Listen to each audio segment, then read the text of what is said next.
gente, antes de começar mais um novo episódio do Divã de CNPJ, eu tenho uma boa notícia para todos nós aqui. Eu vou ler uma notícia, uma mensagem que a Nuvem Shop mandou aqui para todos vocês, tá? Que diz o seguinte: ser dono do seu próprio negócio pode ser algo novo, mas é preciso ter a coragem de tomar o primeiro passo. Usar as redes sociais para seu comércio é muito bom, mas ter sua própria loja online facilita e muito o acesso do cliente, a visualização dos produtos, consulta dos preços, criação de cupons e descontos, além de organizar todos os pedidos em um só lugar. É bom demais para ser verdade, né? Uma experiência melhor para o cliente e para o vendedor, e é assim que a Nuvem Shop funciona. A Nuvem Shop é a plataforma para você criar sua loja online de forma simples e profissional. Com ela, você pode montar o seu negócio do seu jeito, escolher seu meio de pagamento e meios de envio. Aproveite essa época tão importante do ano para o comércio, especialmente por conta do Dia das Mães e Dia dos Namorados, e permita que seus sonhos se tornem realidade. Se quiser saber mais, segue @NuvemShop no Instagram. E se estiver interessado em criar sua loja online, use o link na descrição do episódio e ganhe 30 dias grátis. Mostre ao mundo do que você é capaz e crie sua loja online na Nuvem Shop. Nuvem Shop, muito obrigado por você apoiar esse episódio do Divã de CNPJ e espero vê-los mais por aqui. Bom, bem-vindos a mais um episódio de Divã de CNPJ. A essa altura do campeonato, vocês já devem ter entendido qual que é o rolê aqui. Empreendedorismo não tem faculdade. Se você for fazer uma faculdade de empreendedorismo, eu sinto muito, não vai dar certo, porque não tem fórmula. E a única maneira que eu, pelo menos, entendo de aprender sobre empreendedorismo, empreendedorismo no sentido mais amplo, mais lato, é conhecer as histórias, como a da Nick, que tem, junto com a Natália, Holistics. Falei certo, né? Sim. Tá Holistics. certo. A gente fala Holistics. Fale como Holistics, quiser. tá bom. Que tem a Holistics. Eu sempre lia, mas eu nunca falava. Então, obrigado pela correção. E entender qual que foi o caminho. O teu caminho também foi, como o da Natália, foi um pouco tortuoso, né? Até você chegar nesse formato da Holistics, melhor dizendo. E entender o que tem de particular na tua história como empreendedora. Porque não existe empreendedorismo sem o empreendedor antes do negócio. O negócio, pelo menos o empreendedorismo nesse pós-capitalismo que o Lipovetsky fala, o empreendedorismo autoral, o empreendedorismo que eu acredito que é uma ferramenta de transformação de uma sociedade que está doente, ele parte da história do empreendedor. E eu acho que é esse o trocadilho que eu faço aqui nesse podcast, que é entender, quando a gente vai falar sobre divã de CNPJ, é entender, na verdade, a pessoa que está por trás do CNPJ, que no final das contas se funde com o seu negócio. Eu tenho absoluta certeza que a Holistics tem muito de você e da Natália. Uhum. E dessa relação de sociedade que deve ser um tesão, por um lado, e que também é dolorosa pelo outro. Porque eu tenho sócios também, eu sei como muitas vezes é difícil conciliar as visões que todo mundo tem sobre o seu negócio, né? Sobre um caminho para onde vamos. Então, Nick, eu não vou te apresentar, porque eu não faço isso aqui nesse podcast. Eu acho que você fala muito melhor sobre você. E eu acho que também não cabe aqui entregar currículo. Eu quero saber, e eu quero começar desse jeito, que é o jeito como eu sempre gosto de começar esse podcast, entendendo você a partir das tuas raízes, da onde você veio, da tua família, como que foi tuas relações familiares, como que você se transformou na empreendedora que você é hoje. Porque o empreendedor não tem... Todo empreendedor tem que ser um pouco, não subversivo, porque é uma palavra um pouco forte, mas ele tem que ter uma certa inadaptabilidade com relação à autoridade, ele tem que ser meio contestador, ele tem que fazer o seu próprio caminho, ele tem uma coisa de resistir à autoridade burra, né? De não conseguir entender muito bem como funcionam as relações de poder, que são meramente calcadas em privilégio, quer fazer o seu próprio caminho. E é uma coincidência, por coincidência ou não, 95% das pessoas que sentam aí nessa cadeira são mulheres, que eu acho que é o tipo de empreendedorismo que mais me inspira. E eu acho que é um empreendedorismo que realmente ele é transformador. Porque quando você vai falar de um homem, a gente sempre fala do empreendedorismo pelo viés e pelo recorte do sucesso hipertrofiado, né? Mais, melhor, mais rápido, mais, startup, vamos abrir. E nada contra startup, eu tenho certeza que você também tem uma startup. Mas você tem um formato de startup por trás do seu negócio, né? Vocês já receberam investimento? Sim, investimento anjo. Investimento anjo. Mas tem alguma coisa de não perder a essência também. Você não quer ser grande a qualquer custo, suponho eu. Né? Exato. E aí, como tudo começou? Me conta, pra eu calar um pouco minha boca. Eu acho super curioso esse começo, na verdade, porque eu sempre falo, assim, até em relação meu perfil versus da minha sócia, né? Porque eu não me considerava uma empreendedora nata, né? Eu não sou essa pessoa agressiva, uma pessoa que vai lá e faz a qualquer custo. Eu não sou tão destemida assim, como a Natália é, por exemplo. Então, mas eu acho engraçado você perguntar das minhas raízes lá atrás, né? Pensando pai, mãe e infância, porque eu começo a entender um pouco melhor o meu comportamento de hoje. Então… Bom, meus pais, na verdade, são pessoas… meu pai é engenheiro, minha mãe é psicóloga. Então, são pessoas de formações super tradicionais, se a gente for pensar. Você é aqui de São Paulo? Eu sou de São Paulo, eu morei muito tempo em Curitiba. Enfim, a minha infância, 10 anos em Curitiba. Depois a gente voltou para São Paulo. E, enfim, aí depois eu fiquei em São Paulo por muito tempo. E os dois são de São Paulo e…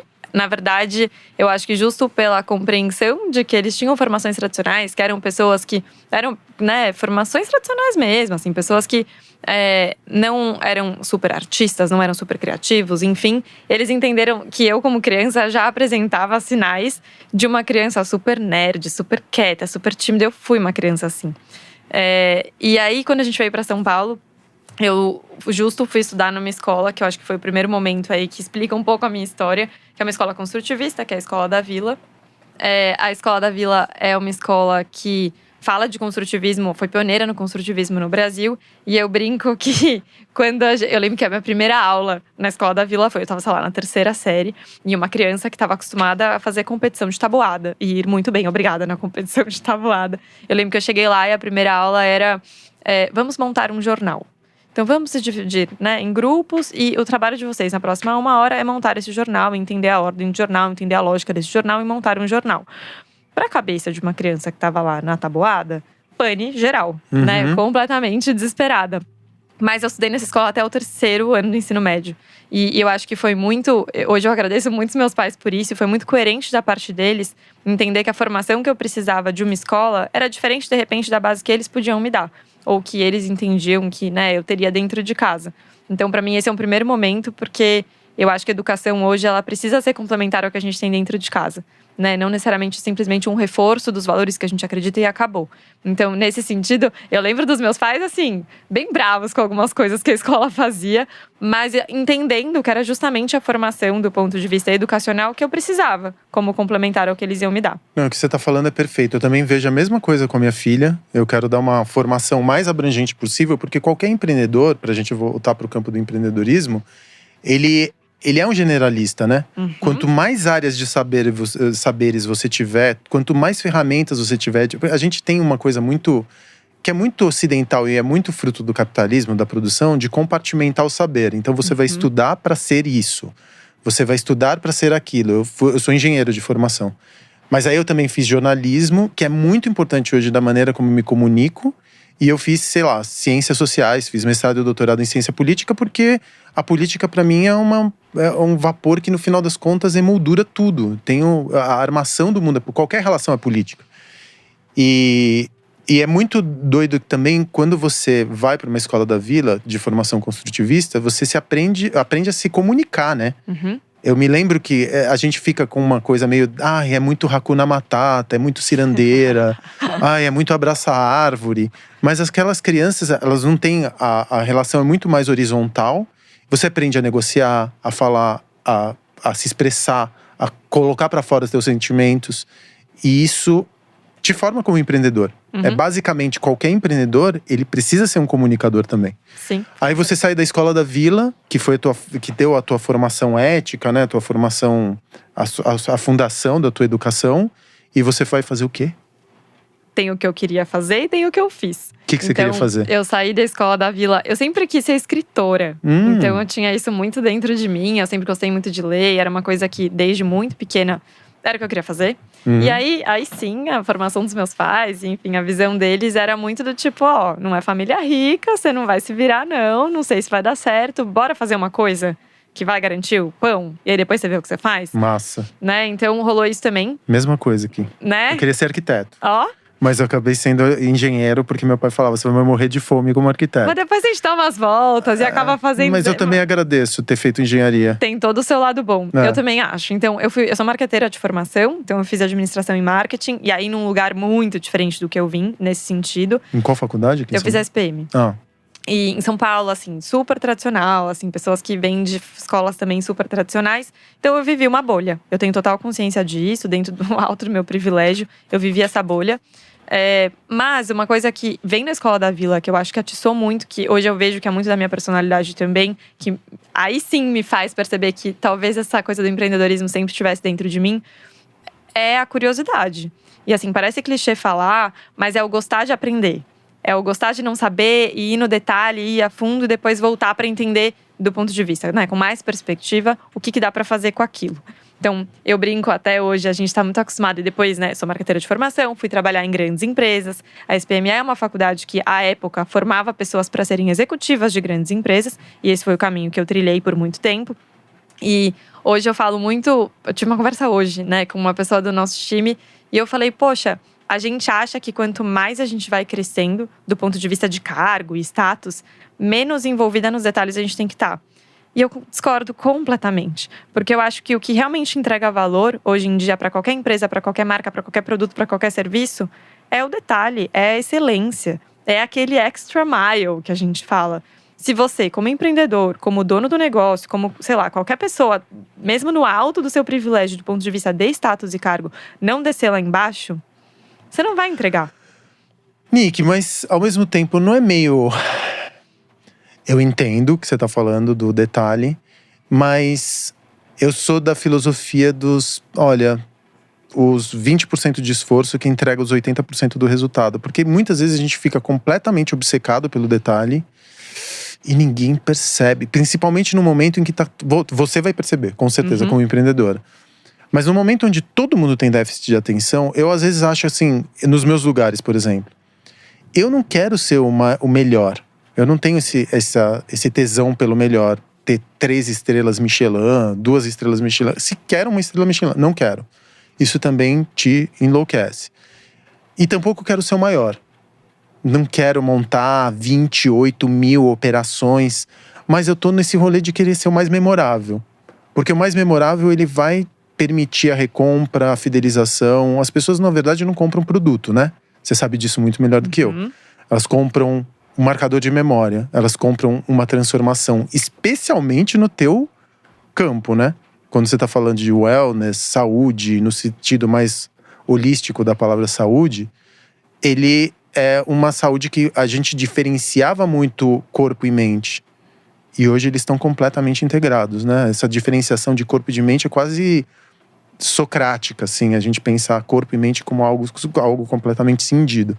E hoje a gente vai falar sobre esse deslocamento da saúde como uma intervenção para restabelecer um equilíbrio de algo que está presente nas pequenas decisões e rituais do dia a dia, como uma maneira de preservar o equilíbrio, sem que o desequilíbrio ocorra. A gente vai falar um pouco sobre isso. Mas enfim, desculpe-me, eu de vez em quando dou uma de macho palestrinha, tá? Perdão. Não, imagina, mas eu entendo o que você tá dizendo e eu vou justo usar um exemplo concreto para te explicar o que eu tô te chamando de detalhe. O próprio raspador de língua, né? Então, para quem conhece a Holistics, provavelmente conheceu a Holistics por causa do raspador de língua. Foi o nosso primeiro produto. É um produto esquisitíssimo. A gente sabe. É bizarro, é nojento. A gente brinca que no começo a gente tinha que implorar para as pessoas falarem sobre isso. Imagina, influenciadora nenhuma queria falar. E de repente virou um objeto hype, todo bonito, Enfim. Porque ele é lindo. O design design de você, tipo, é uma coisa que eu colocaria na mesa de centro da minha casa. Pode colocar, tá ótimo. Inclusive, o sugador de clitóris de vocês também é lindo. Tem uma coisa do design que vocês conseguiram… É uma assinatura, né, da Holistics. O design dos produtos. Vocês que fazem… Hoje a gente opera, né? Então a gente tem fornecedores, a gente escolhe os melhores fornecedores de acordo com cada categoria e produto e a gente compra desses fornecedores. Mas o desenvolvimento dos produtos é todo nosso. É curadoria. O trabalho de vocês é curadoria. Curadoria e desenvolvimento. Depois eu vou buscar alguém que consegue produzir isso pra mim. Normalmente na China. Tudo. Não necessariamente. Tudo que a gente pode fazer no Brasil a gente faz. Tudo que tem no Brasil a gente faz. Mas, por exemplo, o cobre. Não é uma coisa tão simples. Fazer um raspador de cobre, fazer o cobre no Brasil Então, não. Então, a gente tem que importar. Mas absolutamente tudo que dá pra fazer no Brasil, mesmo que seja mais caro, a gente faz no Brasil. Por filosofia de negócio. Por filosofia de negócio, por coerência, por enfim, tudo que dá a gente faz. Mas, o que eu ia dizer é, o raspador de língua, por exemplo, por que eu falo que a gente precisa entrar no detalhe e se afundar em algumas piras e curiosidades nossas pra chegar nas coisas. Se eu não tivesse estudado a Ayurveda, que é uma ciência ancestral, se eu não tivesse entrado nessa pira da saúde para além do ocidental, se eu não tivesse, de alguma forma, me enfiado nisso pessoalmente, eu nunca teria ideia de fazer um raspador de língua ser uma coisa mais, o que a gente chama de mainstream, né? Mais para todo mundo. Eu nunca teria… O fato de eu ter tido uma experiência com esse produto, que é um produto esquisitíssimo, e eu tava do outro lado do mundo quando eu descobri que esse negócio existia, me faz pensar, puta, se eu tiver essa percepção, como que eu faço as outras pessoas não terem essa percepção? Você entrou na Ayurveda pela Ashtanga? Não. Na verdade, eu entrei no Ayurveda porque eu comecei a estudar, comecei a ficar muito interessada e muito obcecada pelo mundo da nutrição quando eu trabalhava na Nestlé. Peraí, Então, pera. Vamos cronologicamente. Aí você faz marketing na Faço SPM marketing. E você trabalha em algumas corporações, né? Sim. Então, eu brinco que meu passado me condena um pouco. Então, eu passei por… Todas as empresas que eu trabalhei eram empresas muito grandes e multinacionais. Então, eu trabalhei com agronegócio. Eu trabalhei na indústria farma. Depois, eu fui trainee na Nestlé. Fico anos na Nestlé. E depois disso, eu vou trabalhar na Mãe Terra, que logo depois foi adquirida, né, pela Unilever. Então, eu caí numa grande também. Mas que foi uma experiência, o mais próximo que eu cheguei do empreendedorismo, né, antes de criar a minha própria empresa. E foi fundamental, porque eu tinha um empreendedor, que era o Ale Borges, que é fenomenal, excelente, super inspirador. E eu, de alguma forma, bebi daquela água um pouco. Assim, eu vi o que era ter esse negócio na mão, por mais que eu tenha ficado lá há pouco tempo, despregada de uma grande corporação. Então, pra mim, foi super importante esse processo também com ele. Quanto tempo você ficou no Mãe Terra? Na Mãe Terra, 1 ano e meio. Foi super rápido. E aí, nesse momento, voltei pra uma corporação grande, né? Com o tema da Unilever. E aí, por questões pessoais, eu sempre quis morar fora, enfim. Essa época, eu era casada. E aí, eu vou com meu marido morar fora. A gente vai morar em Madrid. Quantos anos você tinha? Eu tinha 27, 8. Super jovem. 7, 8. E Madrid, a cidade mais adulta do mundo.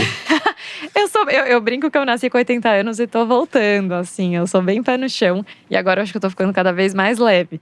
Mas sim, Madrid, uma cidade muito, muito incrível. Nossa, deliciosa. Mas no meu universo, muito pouco inovadora, muito pouco moderna. Tanto é que eu fiquei um tempo ainda trabalhando pra Unilever do Brasil de lá. Né? Então, até acharem uma pessoa pro meu lugar. Até, enfim, eu acho que a Mãe Terra, mesmo dentro da Unilever…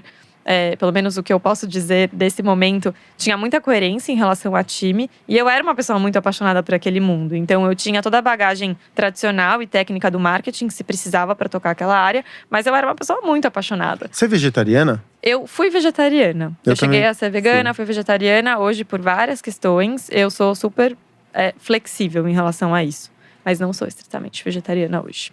Apesar de priorizar, obviamente, alimentos vegetais, em geral. Eu também. Eu como carne, mas eu também já fui vegano, eu já fui vegetariana durante muitos anos. Fui exclusivamente vegetariana durante 5 ou 6 anos. E hoje em dia eu como proteína animal, mas eu honro o animal que foi abatido. Então eu como talvez a cada 15 dias e aí eu vou e não como proteína em todas as minhas refeições. Tá, mas aí você tá na Espanha, casada. Sim. E aí você se desliga da Unilever de uma vez, ainda na Espanha. É ali que você conhece? É ali que você conhece a Natália? Sim. Então, nesse momento, o que eu Saiu de um casamento pra cair em outro.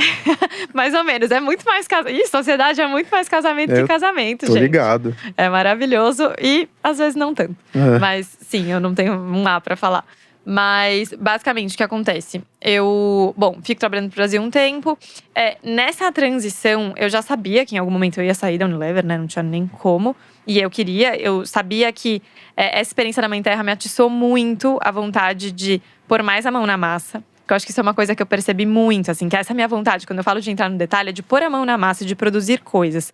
Essa coisa do escrever, que eu acho que voltou muito forte. Essa coisa do produzir… bem ou mal, assim, numa grande corporação, e nada contra, só não era o que eu queria mais fazer. Quanto mais eu subi, quanto mais promovida eu era, mais generalista eu ficava, menos perto das coisas eu ficava, menos controle, de certa forma, eu tinha. E menos alma eu podia colocar nas coisas, né? Porque basicamente você é uma gerenciadora de atividades. Eu brinco que eu não sabia trabalhar. Eu sabia fazer PPT, né? Fazer reunião. Fazer relatório e cuidar mandar e-mail. E cuidar dos dramas alheios, né? Exato. Você fica cuidando das pessoas e, tipo, fica muito abstrato, né? Fica muito abstrato e muito longe do que você realmente está fazendo. Então eu sinto que o mundo corporativo, com raras exceções, ainda tem muito disso, né? Da gente estar muito mais preocupado com o corporativo, está muito preocupado em continuar sendo, né? Em continuar sendo grande, continuar estando como empresa naquele lugar. Muito mais do que tipo, o que a gente está vendendo mesmo, e por que a gente está fazendo isso, e o que as pessoas querem. Então, nesse sentido, eu me sentia muito descolada, né, desse pulso do dia a dia, do porquê que a gente faz o que a gente faz. Do que é esse produto, né? Sabe que eu tive uma experiência corporativa também, e eu tinha a impressão de que era tipo uma corte medieval do século XVI. Dos vice-reis, dos vassalos e dos suzeranos. Que tinham, era uma máquina de produção simbólica. Você ficava produzindo símbolo. E parecia que as coisas vendiam por pressão de ponto de venda, de você estar uniformemente distribuído. As campanhas, muitas das campanhas, elas não tem como você saber se existe uma relação. São poucas as vezes que você consegue construir um produto, construir uma campanha e efetivamente mensurar o quanto essa campanha, a não ser pela presença massiva nos veículos, entender, ninguém se questiona e é uma coisa que é muito doida, por isso que eu falo que é uma máquina de produção simbólica, porque é sempre uma ansiedade com relação ao futuro. O próximo quarter, o plano daqui 3 anos, falando daqui a 5 anos, aquelas curvas que apontam para o infinito, continuamente, todo mundo falando, não, a gente vai crescer X% no próximo ano. Jesus, e é sempre aquela coisa, né? Tô sempre me defendendo de alguém, tem sempre alguém querendo o meu lugar, tem sempre alguém a quem eu tenho que bater para quem eu tenho que bater continência. Eu não tô falando mal da corporação, nem tô falando um pouquinho. Um pouquinho. Mas eu não abriria a mão da minha vida como empreendedor por um salário como executivo hoje. Talvez se eu tivesse continuado dentro da corporação, eu vivi quase 10 anos. Trabalhei na American Express, na Tetra Pak, na American Online, grandes corporações. Fui trainee também na American Express. E, Jesus, eu olho para trás para esses anos, eu aprendi como não fazer produto.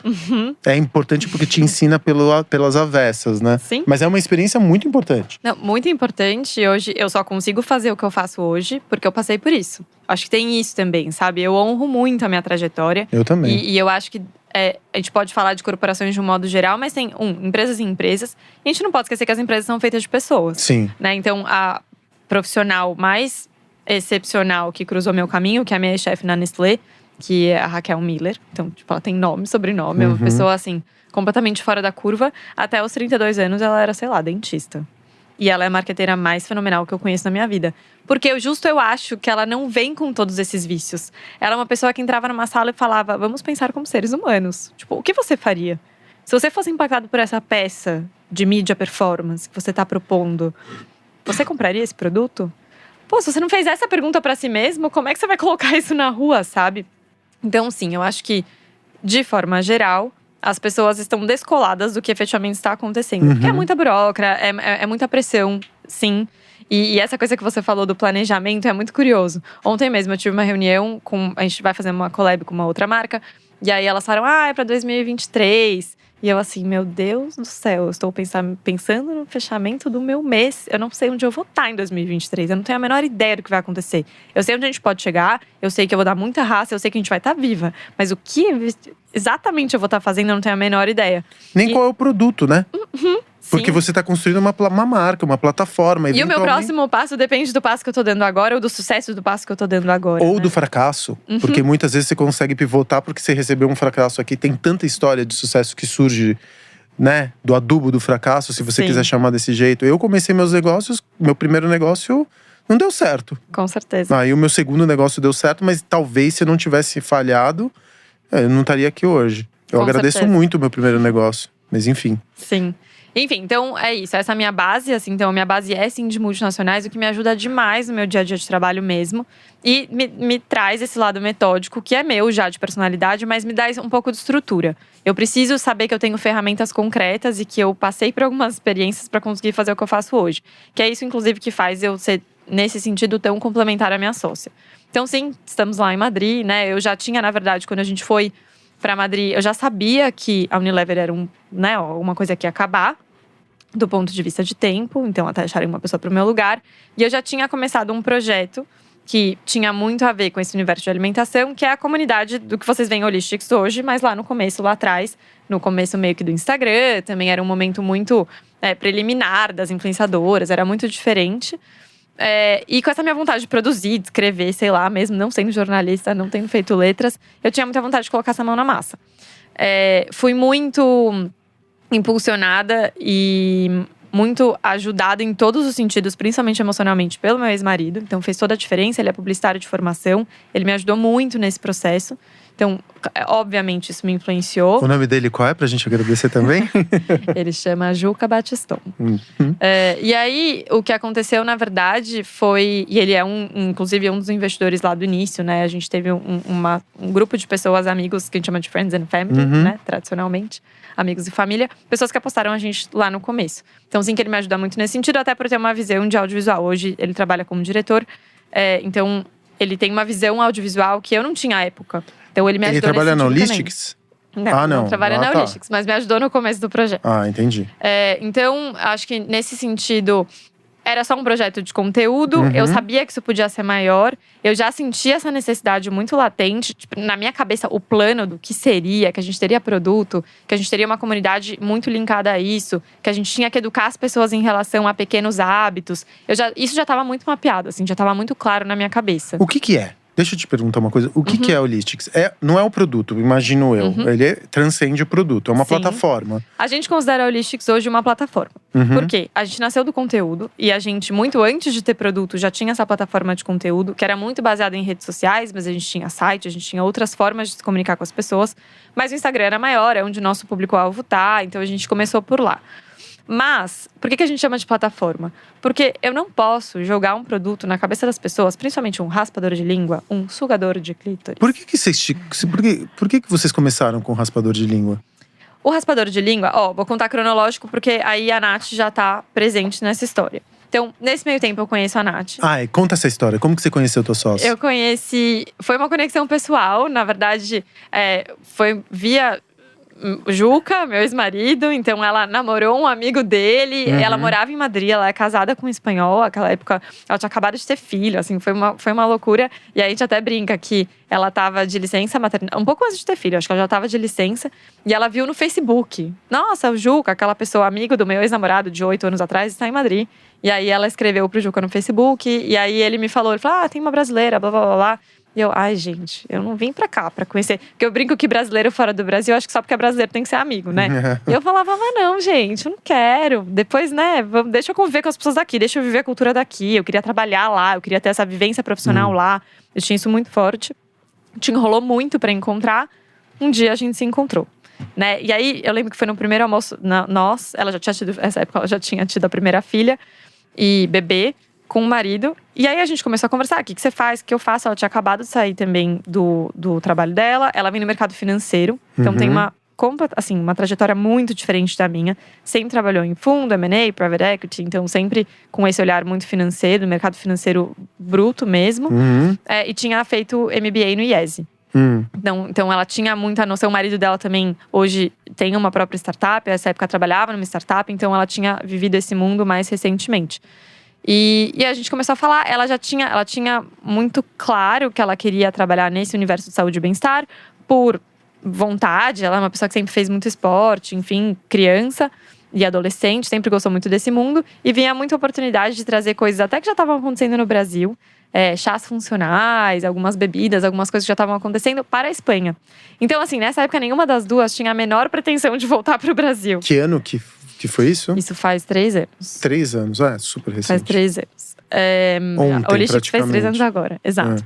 E aí, como as duas já estavam desvinculadas dos próprios trabalhos, a gente começou a conversar. E assim, a gente fala que é tipo comédia romântica, mas foi real. A gente conhecia as referências das duas, eram referências muito específicas, porque a gente tinha estudado o mercado europeu e o mercado americano de formas muito diferentes. Ela olhando muito pelo aspecto financeiro e de negócio, e eu muito por marca, produto, serviço e o que entregar para essas pessoas. E eu via uma oportunidade gigante no Brasil, essa é a verdade, né? Porque essa época, imagina, que saúde era o quê?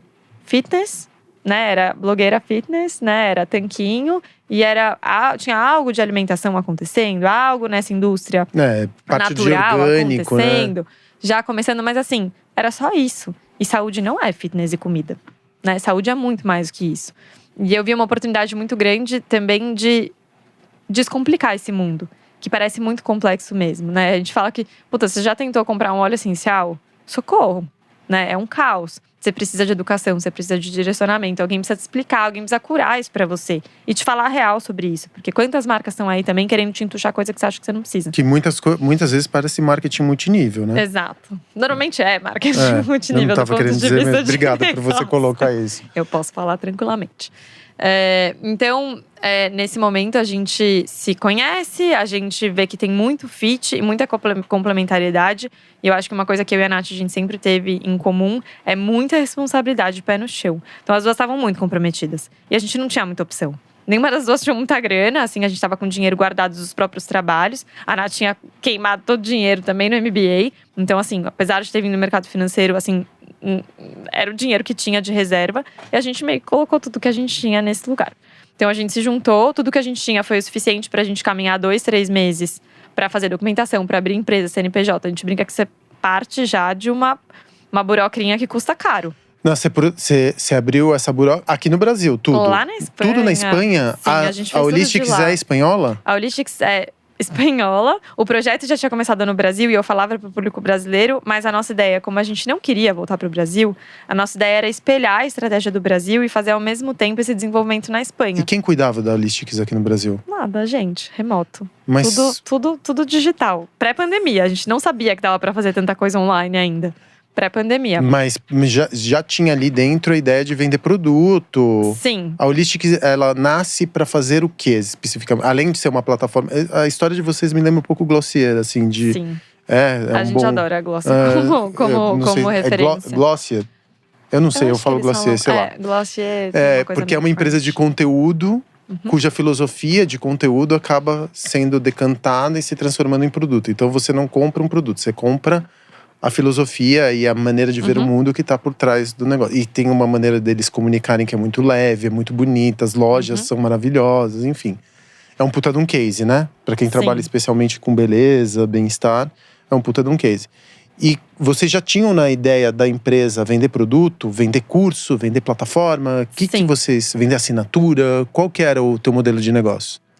A Holistics nasceu para ajudar as pessoas a criarem hábitos fáceis, simples e saudáveis. Bom, foi para isso que a gente nasceu. O que a gente entendeu? Que para fazer isso, conteúdo e educação era fundamental, mas que para concretizar isso e para a gente como empresa viver, a gente precisava de uma fonte de renda. E a gente entendeu que os produtos físicos podiam ser essa forma de monetização. A gente tinha outra possibilidade, a gente passou por isso, que era monetizar a plataforma. Então vamos crescer, ser mídia, vender mídia. Então vender espaço do ponto de vista, vamos supor, eu sou um Instagram muito grande, eu tenho muitos seguidores, e aí uma marca lá, sei lá, Activia, que fala de saúde, sei lá, pode bater na minha porta e falar, eu quero um espaço, quero fazer um post, quero construir conteúdo com vocês, e eu passo um preço. Isso dificilmente vai pagar as contas, né? Dificilmente vai pagar as contas, 1. 2, não é o que eu sei fazer. E eu fui, nesse sentido, eu bati muito o pé. Eu preciso começar fazendo o que eu sei fazer. E o que eu sabia fazer era vender produto. E 3, tinha uma coisa de verdade e de coerência que eu precisava honrar. Que eu não sabia se, com as marcas relacionadas à saúde e bem-estar no Brasil, eu conseguiria. Então, de repente, uma marca que se diz com um posicionamento saudável no Brasil, não é o que eu considero saudável. Então, como é que eu ia fazer um conteúdo em relação a isso, sabe? Então, do ponto de vista de mercado, a gente percebeu que ainda existe uma série de categorias que são simplesmente inexistentes no Brasil. E vindo da Espanha também, óbvio, a gente estudou muito o mercado americano, mas olhando principalmente para a Espanha, que é onde a gente vivia, eles têm um conceito lá que são os herbolários, que são basicamente farmácias. Aliás, tem mais herbolário do que farmácia, que tem exatamente os mesmos produtos da farmácia, mas em forma natural. Botica. Botica. Sim. Então, são as mesmas coisas. É uma cápsula para azia. Só que ao invés de você tomar, sei lá, eno, você toma uma fórmula que é baseada em plantas e sei lá. Uma raiz, uma erva, alguma coisa do tipo. E lá, obviamente, a legislação é completamente diferente, muito mais aberta. A Anvisa é outra realidade. Eu conheço muito bem por ter trabalhado com alimentos. Mas me abriu muitos olhos, sabe? Eu vi muita oportunidade do ponto de vista, inclusive, de produto. E tem também uma possibilidade também de você…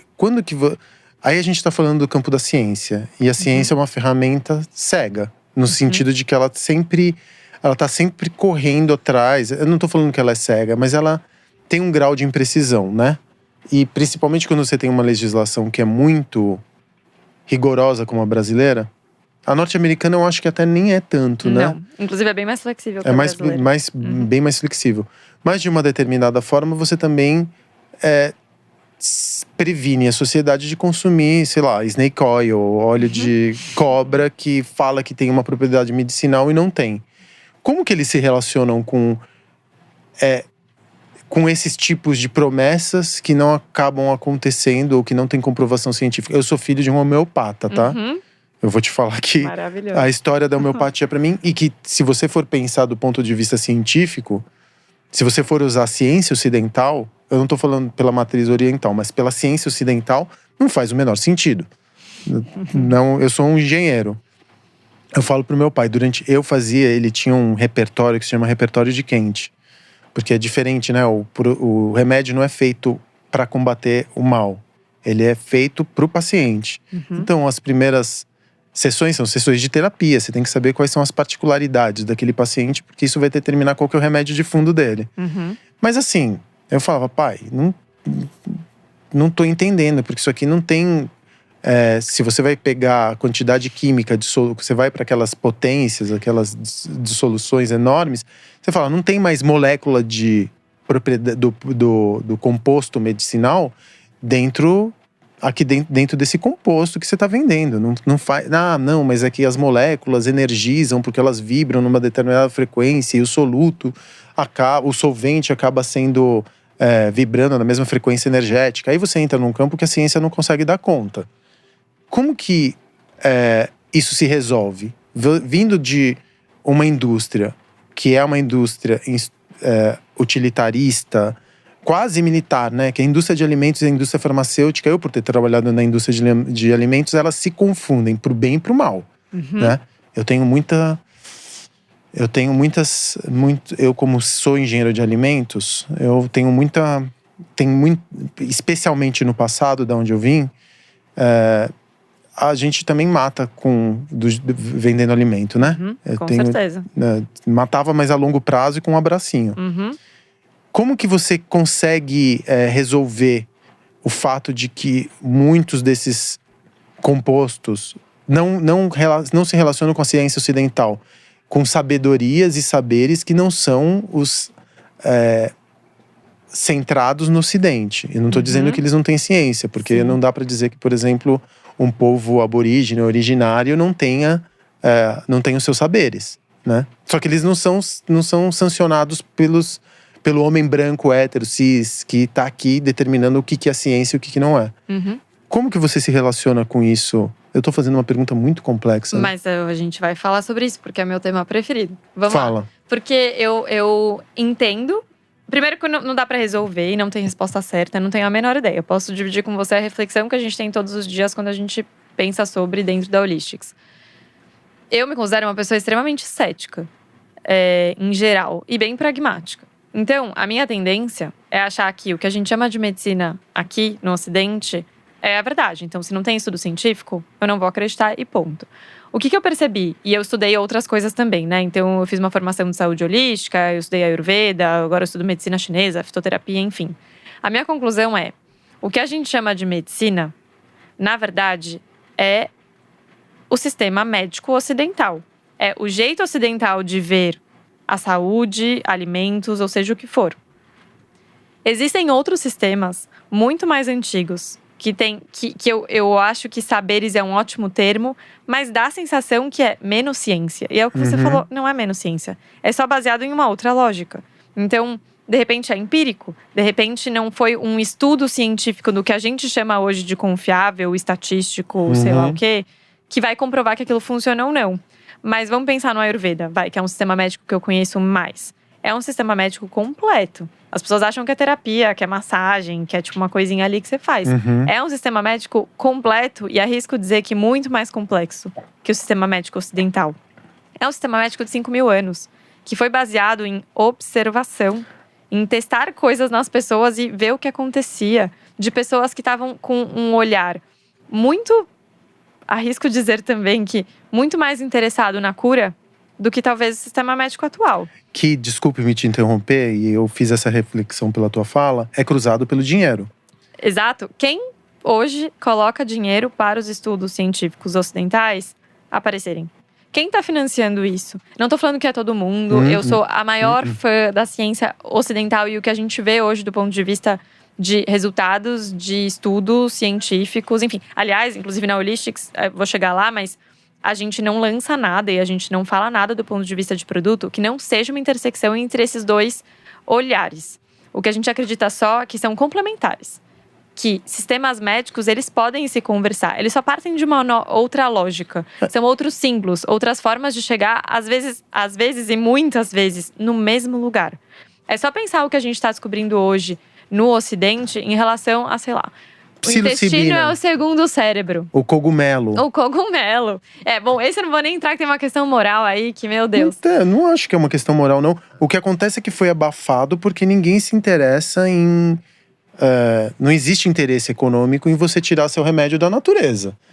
Vou plantar uma erva e essa erva vai me tratar de um estado melancólico, ou encontrar no cogumelo e na psilocibina um alívio para um mal-estar psicológico que eu tô tendo.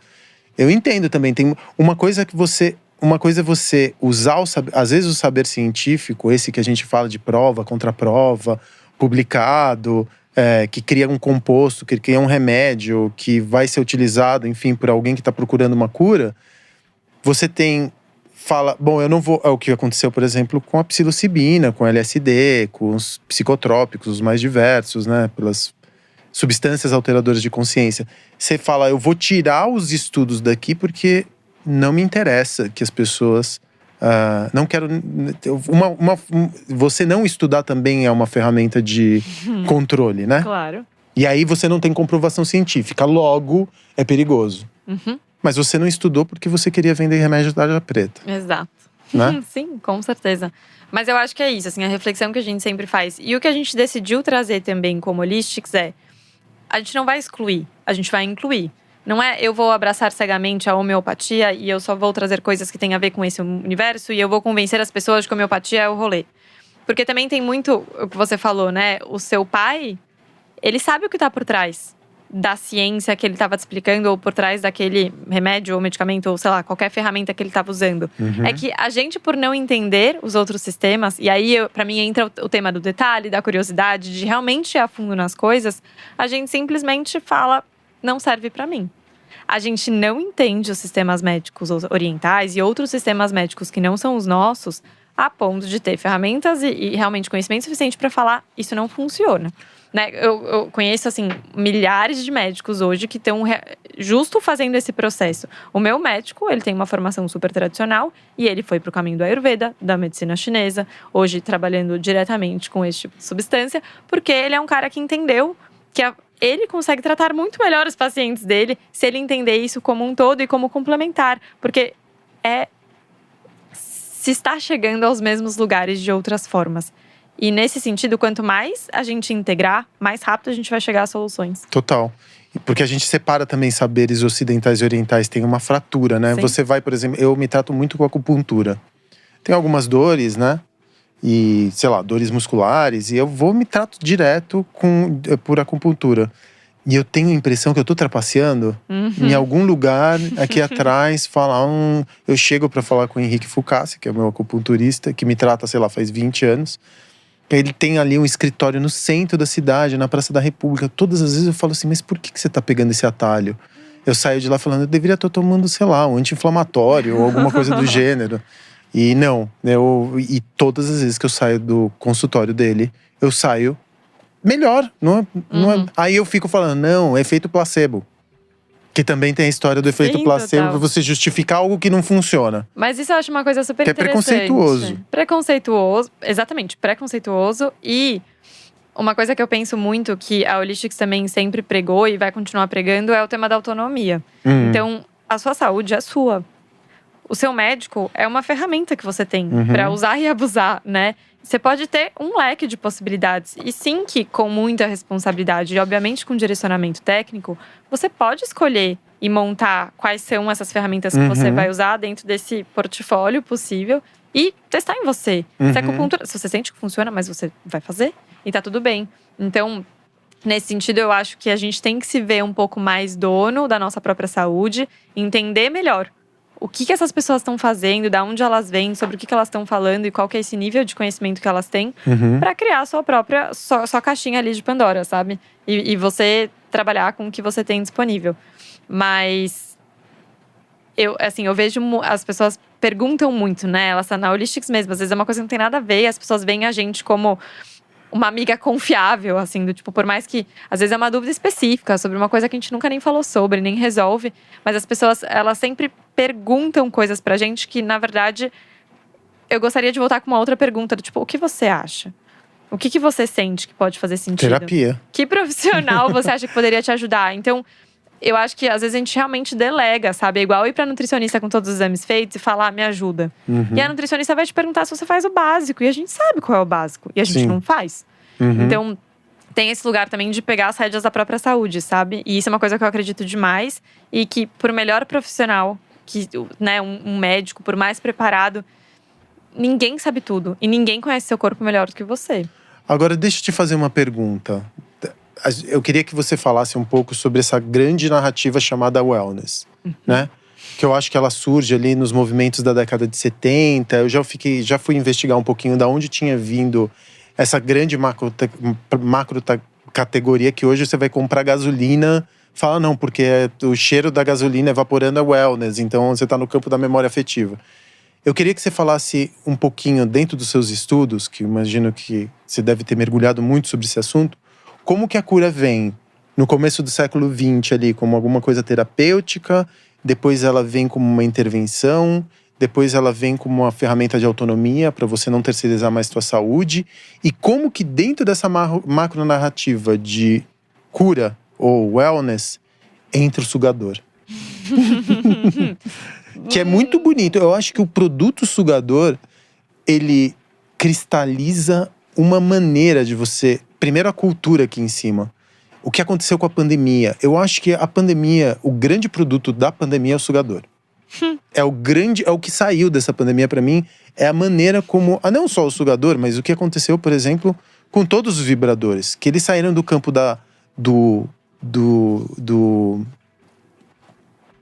deixa eu procurar a palavra correta.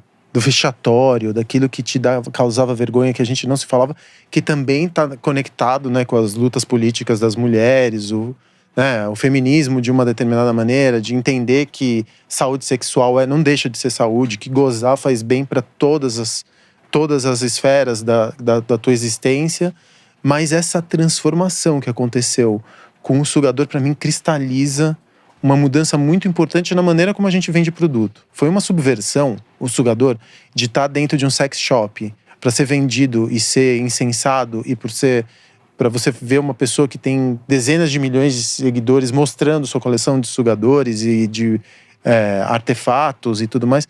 Como que isso tudo se encaixa nessa macro narrativa que a gente chama de cura e wellness e bem-estar? É uma pergunta muito… Não, mas vamos lá.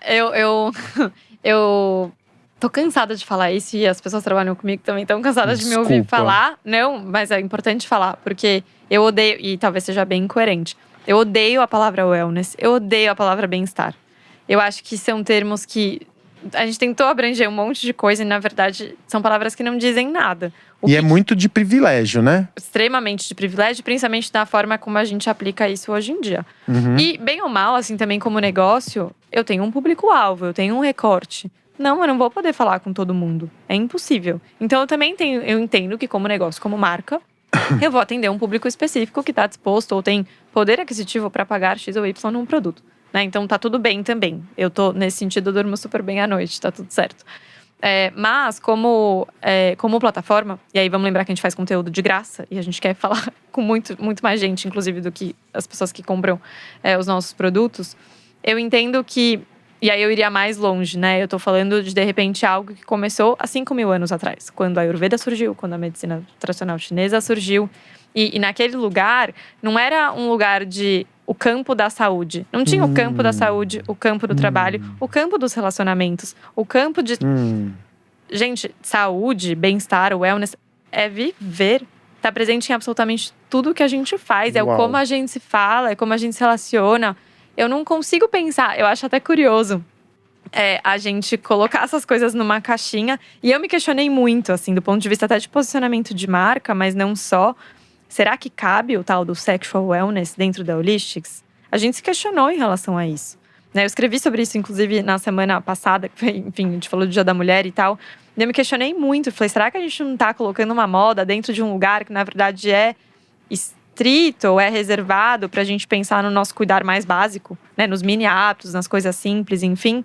Mas, poxa, se bem-estar, wellness e saúde não é sobre tudo o que passa pela nossa vida, é mais interseccional, sabe? Se a gente conseguir, é mais um óculos que você coloca. Se você olhar pra todas as áreas da sua vida com um óculos da saúde, do bem-estar, do wellness, seja lá como a gente quer chamar isso, você vai perceber que tudo cabe, na verdade. Porque todas as esferas da sua vida podem ser melhoradas e estão permeadas por esse aspecto, né? A única coisa que eu não gosto é trabalhar muito nesse aspecto funcional dos produtos. Então, use isso para trabalhar melhor. Use isso porque vai te fazer bem. E como ser humano, você vai ver que tudo vai funcionar melhor, né? Então, essa coisa meio problema-solução muito diretas incomoda, porque não existe milagre, né? Os nossos próprios produtos, eu não vou falar, raspa a língua e seja saudável. Vamos lá? O raspador de língua faz uma coisa muito específica, mas pode te ajudar em vários aspectos da sua vida. Mas é uma ferramenta. Vamos falar de saúde num espectro um pouco mais amplo. E é por isso que a gente flerta com tanta coisa. Por isso que a gente fala de autoconhecimento, ao mesmo tempo que a gente fala de orgasmo, ao mesmo tempo que a gente fala de saúde bucal. E a gente sente que a gente pode falar sobre isso. Porque é essa intersecção. É o como a gente trata os assuntos e não que assuntos a gente trata. Que da hora. Você falou duas coisas que pra mim me arrebentaram a cabeça. A primeira delas tem um olhar oriental pela maneira como a gente vê a saúde hoje. O Oriente, eu não sou um grande… Pelo contrário. Eu não conheço quase nada do Oriente, mas ele tem uma visão muito mais ampla sobre as coisas, né? Eu vejo que a gente tende a compartimentar muito na ciência ocidental tudo em categorias. Então, quando você fala de wellness, é um olhar mais abrangente, é um olhar que é mais microscópico, mais granular, que está em cada um dos atos. E outra coisa que você estava falando aqui é que, olhando para o Holistics e conhecendo o Instagram de vocês, entrando na página, no website e tudo mais, olhando para o produto, eu tenho a impressão que vocês vendem mais rituais do que produtos. E o ritual é uma coisa muito importante nas nossas vidas, né? O ritual, ele cria ligação, ele pauta o tempo, ele marca a tua existência, ele tem um efeito, ele tem uma esperança, ele tem uma fé na transformação. O ritual, eu não tenho rituais, e eu tenho… Além de tomar café pela manhã. Você acha que você não tem rituais? Às vezes a sua vida é feita de Não, rituais. eu tenho um ritual agora eu me lembrei. Por exemplo, usar minha pulseira antes de sair de casa. As pequenas coisas que eu faço para marcar a minha vida. E você acha que os produtos de vocês, quando você vende algo, qual que é a importância do ritual no produto? Ele é acompanhado? Essa acoplagem, ela existe efetivamente na narrativa do produto? Ou não? É uma coisa que cada um cria o seu? Não, ela 100% existe. O modo de usar? 100% existe. E até anterior. O raspador nunca seria o que ele é para a Holistics. A gente nunca teria chegado onde a gente chegou se a gente não tivesse criado essa narrativa por trás do raspador e explicado o porquê, ensinado a usar, né? E não é sobre o raspar a língua. É sobre o que o raspar a língua significa para você. Sobre você, no primeiro hábito da manhã… Bom, todo mundo escova o dente, não escova? Uhum. Então, você ter um raspador ali do lado é um ótimo gatilho para você lembrar de raspar a língua. Porque tá do lado da sua escova, que é uma coisa que você faz todos os dias. Ao raspar a língua, eu não tô só higienizando a minha boca. Eu tô lembrando a mim mesma que eu sim tenho a intenção de ser mais saudável. Eu sim tenho a intenção de cuidar mais de mim. E a gente fala muito que um hábito puxa o outro. E é isso, você fala que você não tem rituais, na verdade a sua vida, se você olhar pra sua rotina, provavelmente é um ritual atrás do outro, um puxando o outro. E a gente fala que um hábito bom puxa o outro, e um hábito ruim também puxa o outro. Então, esses produtos, eles não existem sem narrativa. A gente não consegue lançar nada sem narrativa, justo porque a gente só lança produto esquisito, não tem nada normal no nosso portfólio.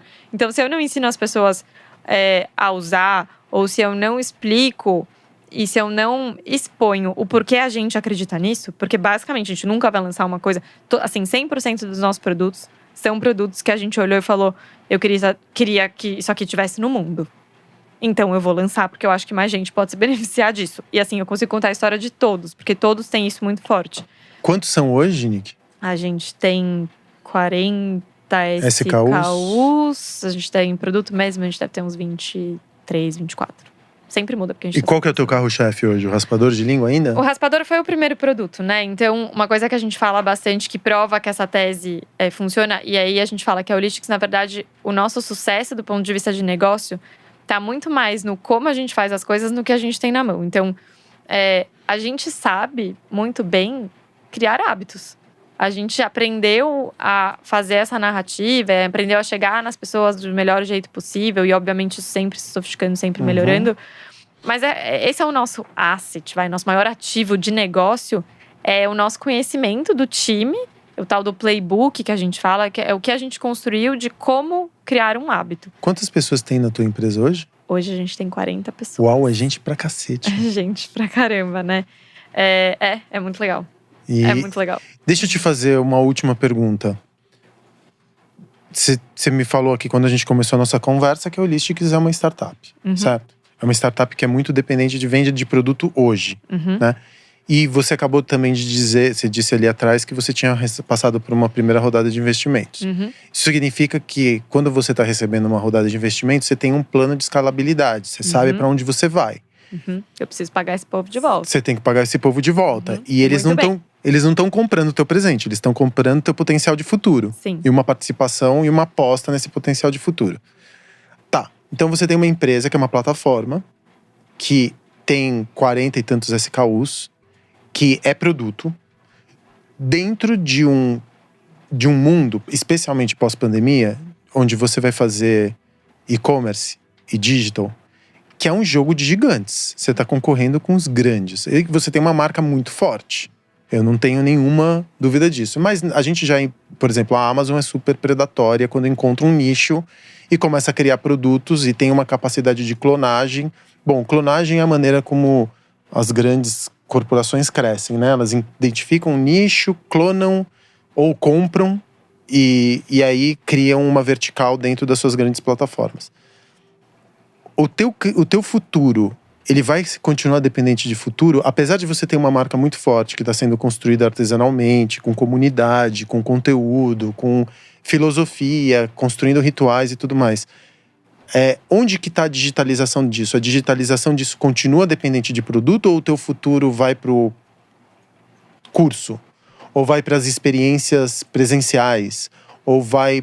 Para onde vai o teu futuro? O que é escalável dentro do teu negócio? Além do e-commerce, que é óbvio, mas que é um jogo muito arriscado quando você está, né, concorrendo com titãs. O nosso futuro está em algumas avenidas. São poucas porque a gente decidiu ter foco, mas poderiam ser muitas. Então, falando de produto físico, a gente ainda vê muito potencial. É um jogo diferente? É um jogo diferente, porque eu preciso de estoque, eu tenho dinheiro lá parado em produto. É um jogo difícil nesse sentido. Mas é justamente porque a gente não é um marketplace, a gente decidiu fazer marca própria. Porque a Amazon pode até copiar, mas eu vou ter feito antes. E 2, eu vou ter construído uma narrativa. E não quando eu falo narrativa, não é um blá blá blá de marca. Eu vou ter ensinado as pessoas a usar. Eu vou ter realmente dado os passos para a pessoa colocar um hábito na vida dela. Isso é muito poderoso. Quantas marcas estão na sua vida diariamente que te ajudaram a sentir uma coisa diferente, transformaram a sua saúde de alguma forma? Isso é muito foda, sabe? E é isso que a gente quer.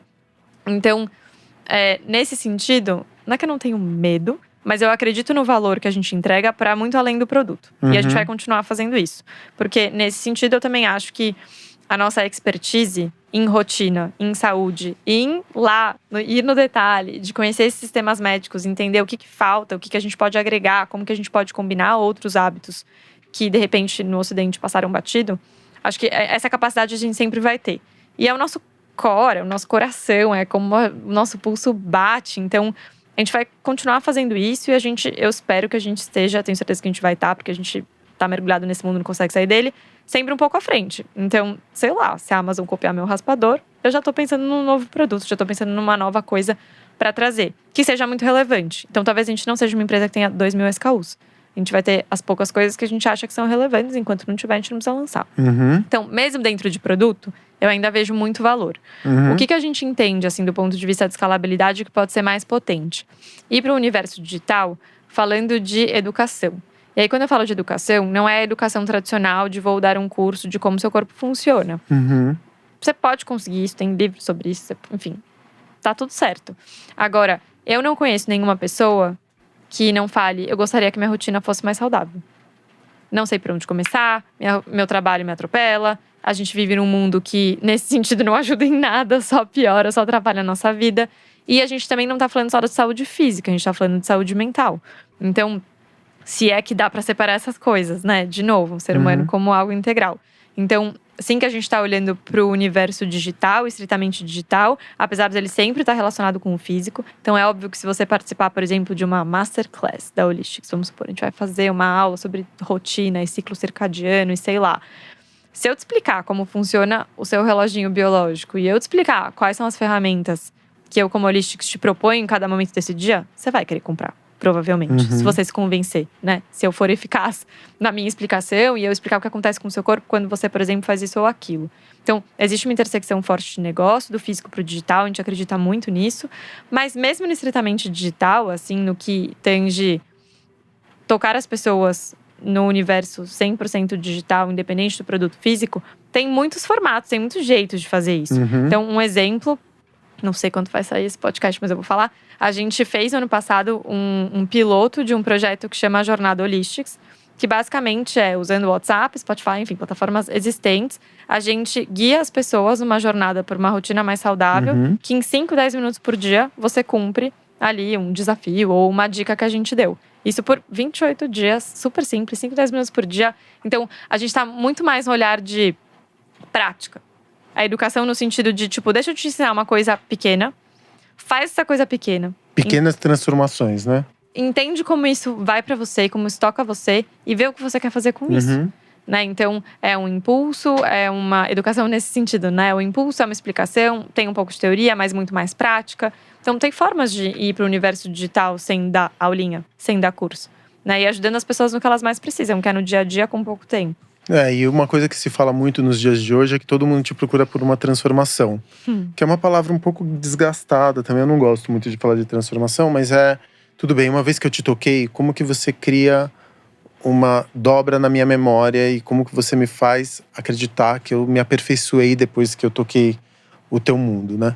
E eu acho que uma vez que você constrói uma marca forte e vocês claramente estão nesse caminho, isso ninguém tira. Eu acho que fazer marca para empreendedor… E a marca é essa coisa meio intangível, né? Que passa por um gráfico, passa pelo copy, passa pelo produto, mas… Passa muito pelo fazer também, e né? Passa pelo fazer. Como a gente age, o que a gente fala e como a gente faz. O que você faz, exatamente. Mas todas as vezes que eu vou pensar em marca, de cada uma das marcas que eu tenho, eu penso em fractal. Eu fico falando muito sobre… Parece punheta de autoajuda, mas eu falo assim, olha, quando você vai fazer um copy, se não falar com a narrativa principal aqui em cima, tá errado. Se for fazer embalagem, se não tocar nessa narrativa aqui em cima que a gente criou, por que você veio nos procurar? Porque você precisa se desconectar, no caso do altar, que é uma cláusula flutuante que eu tenho, para se reconectar. Se você vai beber um drink, é porque você precisa, enfim, é uma ferramenta de autoconhecimento. Dentro dessas razões mais espirituais aqui na pirâmide de Maslow, você olhar e falar assim, pô, eu te toquei, mas cada peça de conteúdo que eu sirvo e que eu coloco em contato contigo é conteúdo. E tem que estar a serviço da macronarrativa. Isso vocês fazem muito bem. Vocês fazem super bem. Então, eu também, como você, eu acredito que falando e ouvindo e conhecendo, vocês vão ser muito, muito grandes ainda. A gente vai ouvir muito de Holistics. Eba. Mas assim como Oxalá. você, a gente é sobre… Sim, a gente quer crescer, óbvio, mas muito no sentido do impacto. Então, nesse sentido, eu acho que a nossa ambição é impactar muita gente e realmente mudar a rotina dessas pessoas. A gente tem as nossas ferramentas para fazer. Se a gente vai precisar ser grande para isso ou não, eu não sei. É o como. Mas a gente, sim, tem essa ambição e a gente quer impactar muita gente. Muito legal, Nick. Muito, muito obrigado. Obrigada pela tua presença, pelo teu tempo, pela tua aula, pelo teu saber. Tenho certeza que tem muita mulher que vai se sentir… Muito homem também, oxalá, né? Porque é um campo mais feminino também, né? Infelizmente. Que é o campo do cuidado, né? Dentro do arquétipo, um pouco ainda… Mas isso significa que tem muito mercado pela frente. Muito mercado pela frente, muito tabu para quebrar, muita gente que pode ver, né? Acho que muita reflexão do nosso lado também para entender como é que a gente toca outras pessoas. Homens, comprem vibradores, tá? Eles não são inimigos, não tá? São. Eles são, na verdade, não são inimigos. Eles vão potencializar. Eu acho que assim, a partir do momento que os homens se derem conta que o vibrador, ele não é um inimigo. O vibrador é um acessório que é pro prazer do casal. Sim. Não, né, não vai… Ele é essa coisa do homem que é pequena, né, que tudo é falocêntrico, tudo gira em torno do… Eu vou falar que tá mudando até, enfim. Eu tenho uma experiência, obviamente, muito diferente com o meu namorado, porque também se não fosse assim, não seria teu namorado. Mas eu sinto que tá mudando. Eu justo escrevi sobre isso na semana passada. Mas eu sinto, eu sou muito otimista nesse sentido. Vai demorar, mas a gente vai chegar. Quando chegar, a gente vai perceber realmente esse mercado duplicando de tamanho. Porque homem não se cuida, homem não pensa em saúde, homem é displicente. Bom, eu não vou falar de homem realmente é um campo árido. Porque a gente não olha… A gente tem um olhar muito mais destrutivo. Isso está mudando. Vai demorar ainda alguns anos. Mas vocês, mulheres, já estão no futuro com relação a isso. Então, a partir do momento que você conquistar esse campo, o mercado dobra, né? A gente… Até para construir os nossos próprios rituais e tudo mais. Com certeza. Vocês têm um futuro brilhante pela frente. Nick, muito obrigado mesmo pela aula. E bom, esse foi mais um episódio de Diva de CNPJ. A Nick da Holistics veio aqui junto com a Natália, né, tua sócia. E mostrou pra gente como o caminho da corporação, que serviu para você também, para você se paramentar e se instrumentalizar para você conseguir montar o Holistics hoje, ajudou ela a construir esse caminho de uma empresa que não é produto, fala muito mais sobre rituais, cuidado de si e como que você pode, na prática, investindo pouco do seu tempo, criar transformações no seu dia a dia e sair… conseguir passar por essa existência de uma maneira muito mais suave. Obrigado, Nick, mais uma vez pelo seu tempo e até o próximo episódio.